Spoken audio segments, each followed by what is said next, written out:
If I took away your fancy tools and gave you 7 rules from the 1960s ad legend, could you still get leads? Yes, if you follow these 7 rules, you can fill a pipeline on any platforms are gonna change, but the marketing principles and fundamentals will stay forever. First off, who is this 1960s ad legend? His name is David Ogilvy. You know that 2-minute commercials on television are more effective, more cost-effective than 10-second commercials or 30-second. He founded Ogilvy and Matter, and he built some of the most famous ads ever made and pushed a simple idea. Do what works on real people, not what looks clever in a meeting. He obsessed over research and earned the nickname of the father of advertising. And these are all principles he's outlined in several of his books, Ogilvy on Advertising and The Confessions of an Advertising Man. And here's the part most people miss. He started his New York agency with just $6,000. By 1963, the firm billed $55 million a year. And he served 19 blue chip clients and had 497 employees. That is a wild growth in just 15 years. And one thing that stuck out to me was that from the beginning, he only focused on going for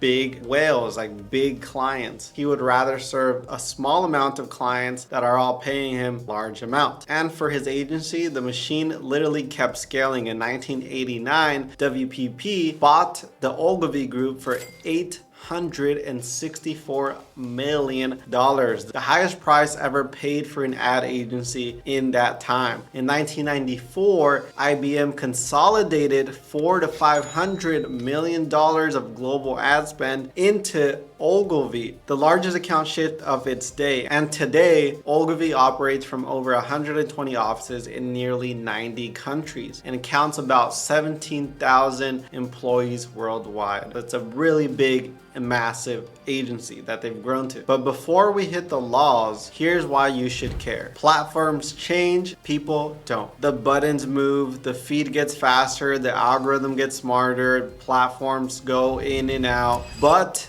the brain behind the thumb is the same. People want the fastest path to a clear win. People trust proof and people want to avoid pain. People also follow authority and people also love specifics. That was true in the newspaper era, it was true in the TV era, and it's also true in the TikTok and AI ChatGPT era. Think about it like this. Platforms are the roads and the psychology behind marketing is the engine. A new road might help you go faster, but if your engine is weak, you still crawl. That's why Ogilvy and his principles still matter today. He built ads that worked on people. He believed research beats opinion. He believed one big promise beats a bucket of features. He turned facts into drama. He made long copy easy to read, and he tested like a mad scientist. Now let's move through these 7 laws and talk about the psychology in each one. Law number 1, research beats opinions. Ogilvy loved research. He said the most important word in advertising is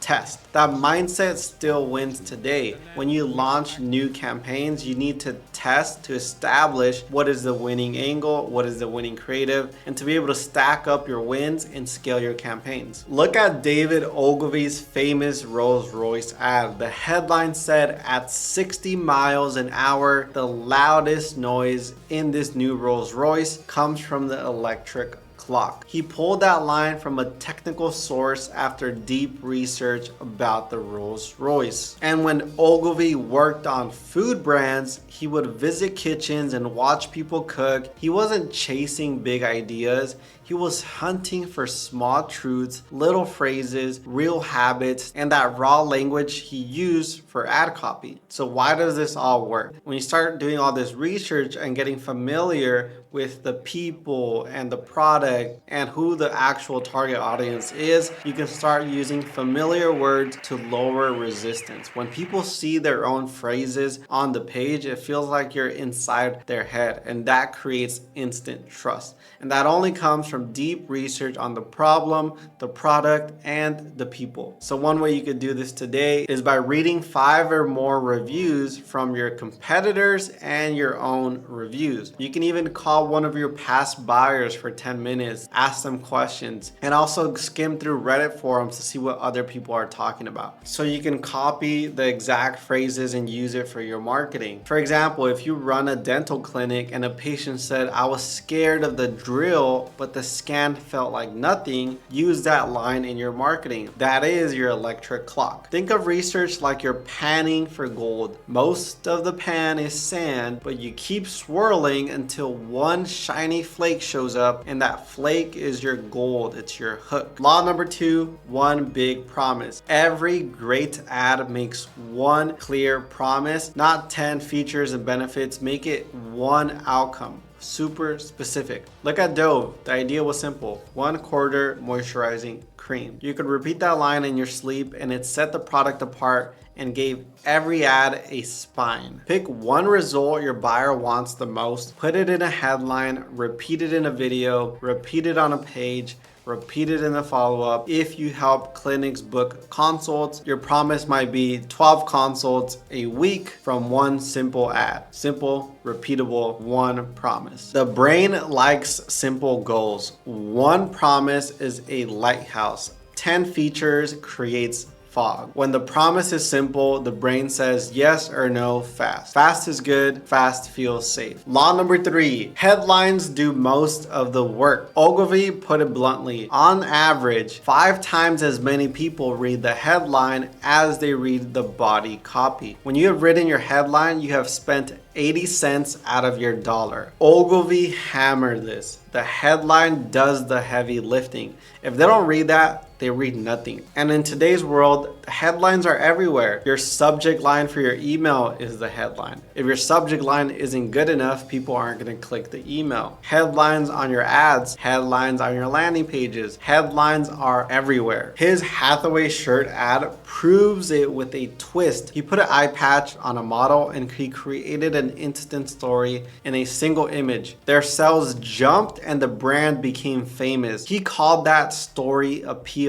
And that one ad is still studied 70 years later. And even with the Rolls Royce ad, the headline carried the weight. The body copy supported it with facts, but the headline hooked you in. So why does this work? Headlines hit 2 triggers: clarity for the logical brain and curiosity for the playful brain. If you hit one or both, you buy attention. So try this. Write at least 20 headlines before you pick one. One direct and one with a twist. For example, a more direct headline could say, "Get 12 book calls a week from one ad." And an ad with a twist can say, "One ad, 12 book calls a week. Yes, really, guaranteed." Also, quick bump for the algorithm. If you're liking this video, make sure to tap the like button so it can help others find this type of video. Law number 4, specific sell. Vague claims slide off the brain, but specifics stick. Ogilvy loved turning facts into pictures. The Guinness Guide of Oysters wasn't just an ad, it was something you kept. It taught people about oysters and quietly paired each one with a Guinness. It became a series and restaurants would even display it. That's content marketing before content marketing became a thing. Another angle is price and proof. Instead of saying popular, say 27 new patients last month. Tiny numbers feel true. Big, vague words feel like smoke. So add numbers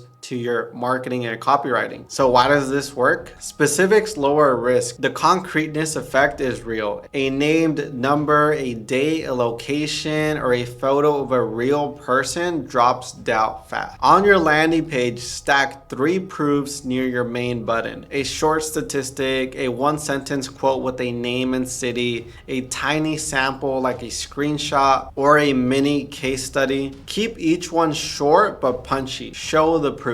Remember, specifics are like street names on a map. Without them, you feel lost. With them, you feel safe to drive. Law number 5, show, don't tell. Pictures beat paragraphs, especially in the first 3 seconds. Ogilvy pushed images with story. He used characters with built-in authority or adding intrigue. I hope I'm not butchering this, but the ad featured Commander Edward Whitehead, the company's president, who literally looked like he walked out of a Bond film. It made the brand feel sophisticated and premium without saying we're premium. So why does this work? The brain processes images fast. Faces on images signal trust or danger in a blink. Also, a little mystery opens a loop your brain wants to close. So that's how they use them in the ad. So one way you can do this is open your video with a 3-second show and tell. If you sell a service, show the process in motion. If you sell a product, show the problem solved on screen. Add captions to it so that it works also on mute. For a clinic, show a quick scan, a smile plan, and a calm patient. For a B2B offer, show a live pipeline dashboard. Then zoom into one row and say this 1 week of leads from one ad. Think of your first 3 seconds like a movie trailer. No one watches a trailer that starts with the spreadsheet. So you want to start off strong and show the good stuff. Show, don't tell. Law number 6 is long copy works when the product is interesting. People read what interests them and they skim what doesn't. Long is not the enemy, boring is. Look at that famous Rolls-Royce ad again. Under the headline, the copy listed 13 specific facts. It was long, but every line added value. Readers stayed because it was useful and not fluffy. And that's one thing I've realized about Ogilvy. He likes adding facts in his ad copy. Here's another one of his old school principles and patterns. It's the guide format. Educate first and sell second. The Guinness series did this again and again. It wasn't clickbait. It was actual real utility that made you feel smart from reading it. So why does this work? When the product is complex or costly, buyers switch into slow thinking. They want details. They want to calm their fears. Long copy gives you space to handle the real objection: price, time, pain, and trust. So what you want to do is structure your landing page like a guided tour. Short lines, clear subheadlines that say the benefits, not fluff. And you want to make sure you add real and crisp facts. Tell a tiny before and after story. Drop a FAQ that handles the top 4 fears. And the goal is not more words.